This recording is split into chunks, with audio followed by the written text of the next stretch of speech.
There are about 10 million overseas Filipinos scattered in more than 200 countries all over the world. And the numbers of those living and working abroad are still growing. The remittance sent to the Philippines through official channels is more than 20 billion US dollars. There is no doubt migration has raised the standard of living of the overseas Filipinos and their families. They are able to build their dream houses, they can send their children to school, and give their families the luxuries of life. While overseas Filipinos' remittances greatly contribute to the Philippine economy and have positive effects on the migrant families, we cannot neglect the negative impacts of migration. Kahit matagal na yung mga kababayan natin sa labas ng bansa at kahit pa sabihin na malaki o mas madami ang kanilang kinikita, marami pa rin sa kanila ang hindi makauwi kasi wala silang savings, wala rin silang investment. So, hindi sila makapag-forgo dito sa Pilipinas. Marami kasing problema na nakapaloob dito. Yung mga anak nila, karamihan hindi nakakatapos sa pag-aaral. Yung iba naman, maagang nagkakaasawa. Meron ding mga nalululong sa bisyo. Usapin din yun ang communication gap at saka yung alienation sa family. Kaya, ang nangyayari at the end, nagkakaroon din sila ng family problem na nagre-resulta minsan sa family breakup. Migration oftentimes creates a culture of dependency on the remittances of migrants on families left behind. Kasi ang nangyayari kapag merong naka-abroad, yung mga pamilyang naiwan, hindi na nagtatrabaho, umaasa na lang sa perang padala galing sa abroad.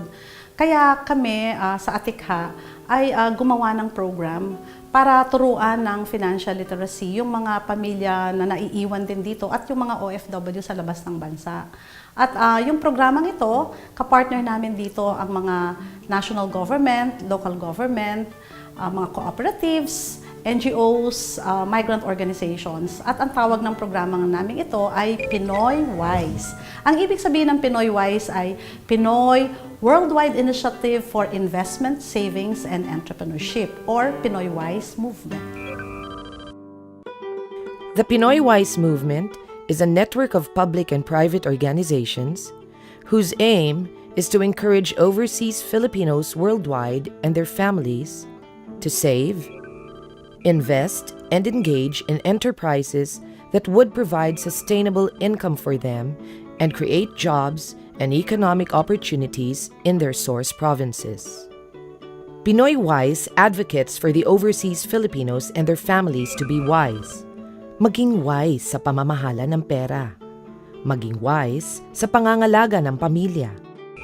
Pinoy WISE conducts financial literacy training of trainers among migrant leaders abroad and partner organizations in the Philippines to be able to provide the Pinoy WISE Family and Income Management course to overseas Filipinos and their families in the Philippines.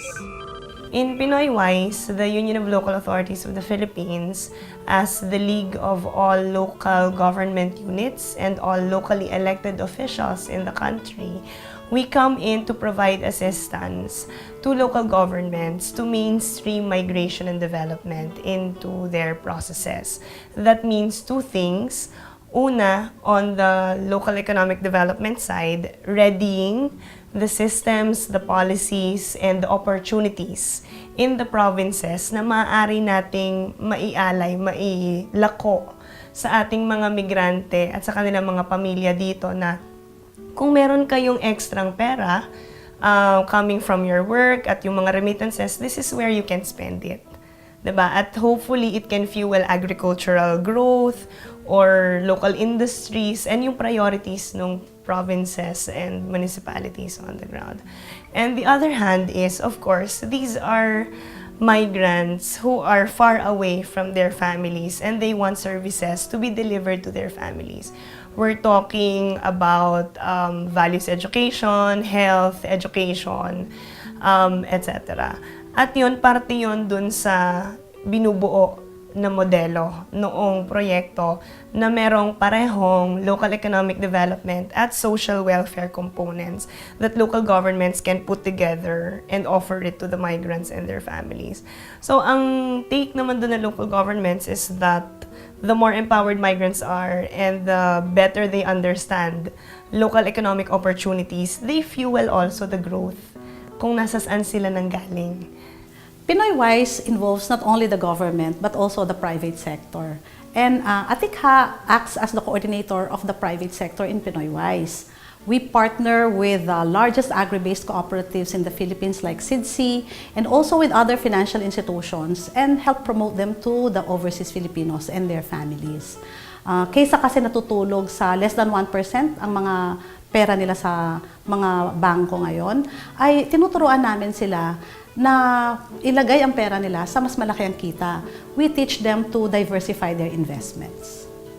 The strategy of Pinoy WISE is partnership building. Converge, coordinate, and complement the efforts of different partner organizations to provide economic and social services to the broadest number of overseas Filipinos and families in destination countries and source provinces. Pinoy WISE network organizations provide ladderized programs and services to overseas Filipinos and families. Financial education through Pinoy WISE Family and Income Management course. Address family and financial issues through family and financial counseling. Link to investment and business opportunities through Pinoy WISE Overseas Filipino Marketplace events abroad and in the Philippines.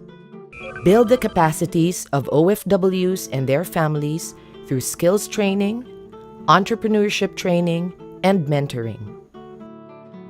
Pinoy WISE members abroad and in the Philippines support each other to be wise. Wise in managing their finances and wise in nurturing family relations. They are now able to save, invest, and engage in business.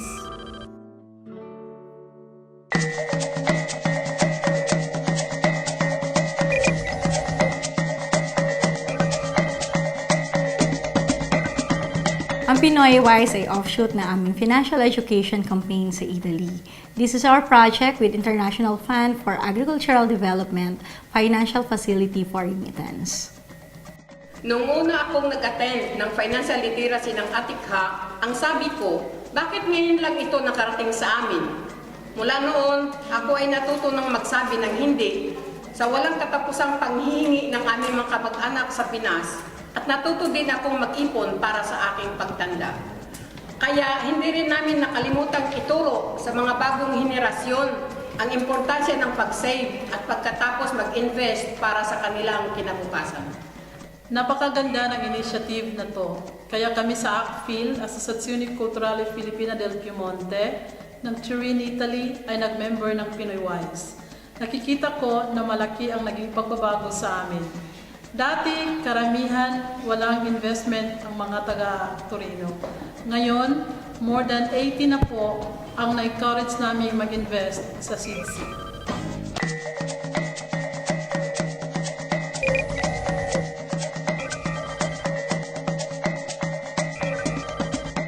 Nung nakausap ko po ang mga taong nasa likod ng Atikha at naikwento ko rin po ako ang nangyayari sa mga Filipinos dito sa United Arab Emirates, sabi ko, ay tama, yung kanilang Family and Income Management course ang isa sa mga kasagutan para po ang isa sa kanilang mga problema, which is indebtedness po, ay masagot. Nagkukwento din po ako niyan sa Ministry of Labor dahil ang kinukwento ko po sa reintegration, may proyekto po sila. And suddenly, naisip na nila ng Ministry of Labor ng United Arab Emirates na imbitahin nga po ang Atikha, pero hindi lang Philippines. Kasi nga po may pag-aaral din sila, so naisip nila isama lahat ang 5 Asian labor origin countries na top dito, which is India, Pakistan, Bangladesh, Philippines, and Sri Lanka. So pagkatapos po naisip ko rin pati na may connection yan sa Economic Diplomacy Program ng aming Department of Foreign Affairs, which is part of our 3 pillars, which is to promote uh, anything that can lead to development. So ang naisip ko po, yung mga remittances, we are the third largest remittance receiving country in the world, ay mapupunta po sa development. Kaya po, nandito po ngayon ang Pinoy WISE movement sa United Arab Emirates, thanks to the Ministry of Labor ng United Arab Emirates, and now thanks to the Filipino community under the Bayanihan Council and the other partners.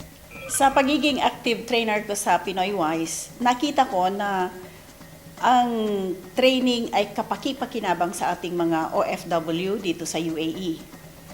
Kung ang ating mga kababayan ay malalaki ang sweldo, natuto silang gumastos ng todo dahil sa credit card. Pagkatapos ng training, medyo nawala na ang kanilang pagiging gastador. Nagiging conscious na sila sa pagsisave. Yung iba nga nakapag-invest na at marami na ring nakapagsimula ng kanilang business.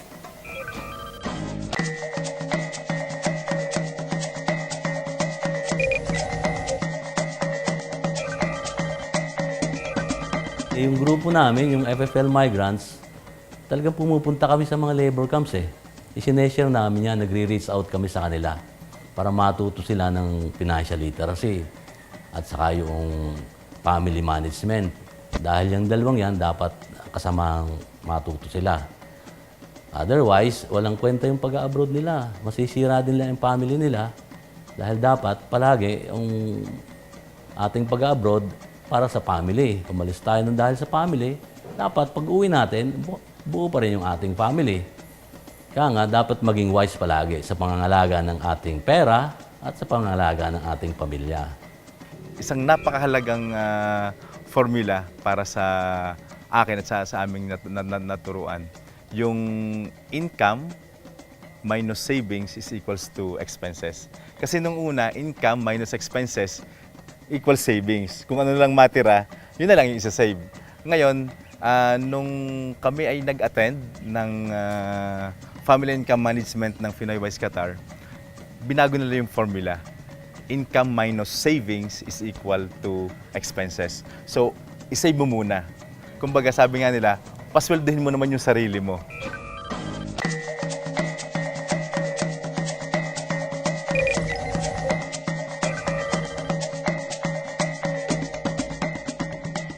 Ako ay isang asawa ng OFW. Through financial literacy training ng Pinoy WISE, natutunan ko yung salitang save first before you spend. At the same time, yung asawa ko is nag-train din ng financial literacy training sa ibang bansa. Yun din yung natutunan niya. And pati yung mga anak ko is under ng batang Atikha. Ngayon, napakalaki ng tulong nito sa amin. Dito natutunan namin na paano pahalagahan ang kinikita at pinaghihirapan ng asawa ko at niya doon sa ibang bansa na magkakalayo kami. At naisip namin na magtayo ng isang negosyo. At this moment, moving yung negosyo namin, napalaki namin yung mga anak namin ng maayos. At isa pang naging, nag-decide na yung asawa ko to stay here sa Philippines, to be with us. Sabi niya, ayaw niya nang bumalik. At pag-iigihan na lang namin or ayusin na lang namin yung aming negosyo and hoping for God na tulungan kami na diretso. And through the help of Pinoy WISE na laging naka-guide sa amin.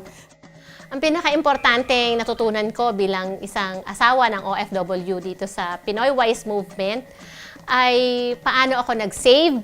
Tinuruan kami mag-save. Tinuruan kami mag-invest.